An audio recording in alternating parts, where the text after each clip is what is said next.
This is He Knows Everything, bringing you that heat that far. We keeping a foot on the whoop. Eeks. We keeping a foot on the whoop. Eeks. Thomas Carlyle infamously and greatly said that popular opinion is the greatest lie in the world. Let me say it again. No, let Thomas Carlyle say it again. So hear Thomas Carlyle and hear him well. Popular opinion is the greatest lie in the world. Now, there's a reason why Thomas Carlyle said that popular opinion is the greatest lie in the world. Because popular opinion tells you that Jaron Ennis and his bootlickers are an actual threat at the welterweight division. This is popular opinion. Remember what Thomas Carlyle said, and it will be quoted throughout the whole video. It is the greatest lie in the world. How do you know that Jaron Ennis, by popular opinion, which by the way is the greatest lie in the world, mind you, Thomas Carlyle, is in actuality evident of what it is? Let me explain something to you guys fundamentally. Let me explain something to you guys so you guys can get this message. Popular opinion is not truth, it is lies. And the lies is as simple as this. What has the young pup done in order for him to feel that he can call out Keith Thurman? To feel that he can call out any of the welterweights? To feel that he can basically attack any of these guys at the highest levels? He Knows Everything told you guys that he had to finish business. And the business that he had to finish was, first and foremost, he had to fight against the likes of, let's see, Virgil Ortiz. Let's see where you at with that. He had to fight against the likes of Gary Antoine Russell. Let's see where you at with that. And we got Blair Cobbs. Notice this guy is not even fighting people at his level. He's not beating up these people at his level. He hasn't proven anything at his level. You got to first prove at your level before people can even give you respect.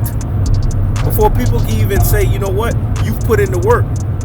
It's disrespectful to call out Errol Spence. It's disrespectful to call out Terrence Bud Crawford. It's disrespectful to call out Keith Thurman and all these guys.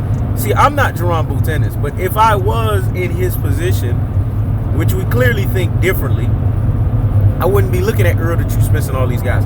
I would say, realistically, as this is reality check, that I will one day position myself. Best believe one day I'm going to position myself to where I can actually call these guys out. And when I actually call these guys out, it won't be a bluff. It will be an actual call out to where they have to answer the bell.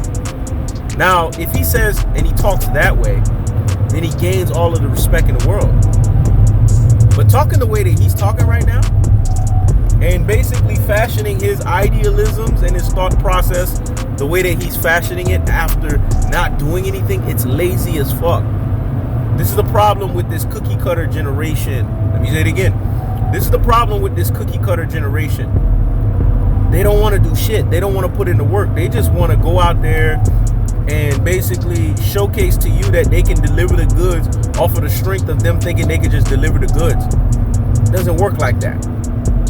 Errol Spence had to work his way through law and attrition. Terrence Bud Crawford, even he himself had to work his way through law and attrition.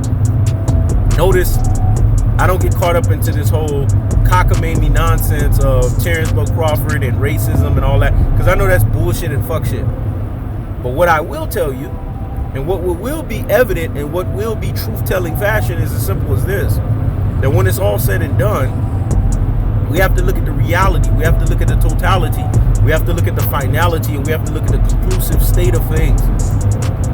And in its reality, finality, totality, and conclusive state, Jaron Ennis is nothing but a young fucking pup. He hasn't proven anything.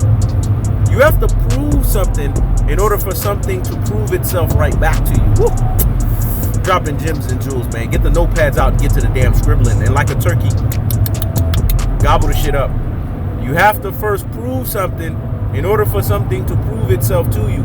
If you don't prove something, how can you sit there and think that in proving something that you haven't proven, that something will in actuality prove itself right back to you? Jaron Ennis hasn't proven shit. All Jaron Ennis has proven is that he's a Rudy fucking Poo and a plum brain. All he's proven is that he's a classic Doden or troglodyte.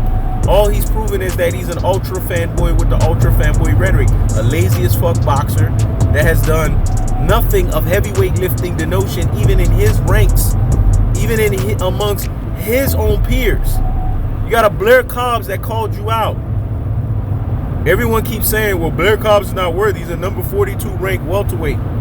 But again, what has Jaron Ennis done? Does he have a welterweight belt? Is Jaron Ennis a guy who has fought the upper echelon of the welterweight division? I'll Hulk Hogan that, man. No. I'll re-Hulk Hogan that.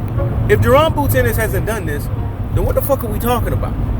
So why is Blair Cobbs not an ideal option for him? Prove your worth.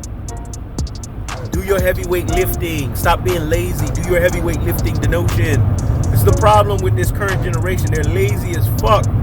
They just want everything thrown at them, man. This is what's wrong with this LeBron James generation.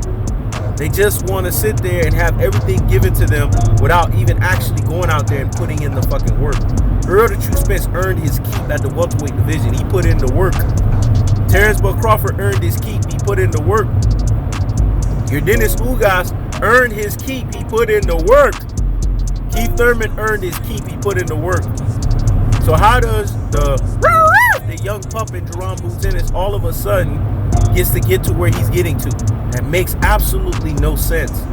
And if you're using the true boxing eye test, and you're looking at everything from a true boxing eye test denotion, and you are a real G, a super real G, and an ultimate real G out here in these boxing streets, you would understand that this kid is nothing but a young fucking pup.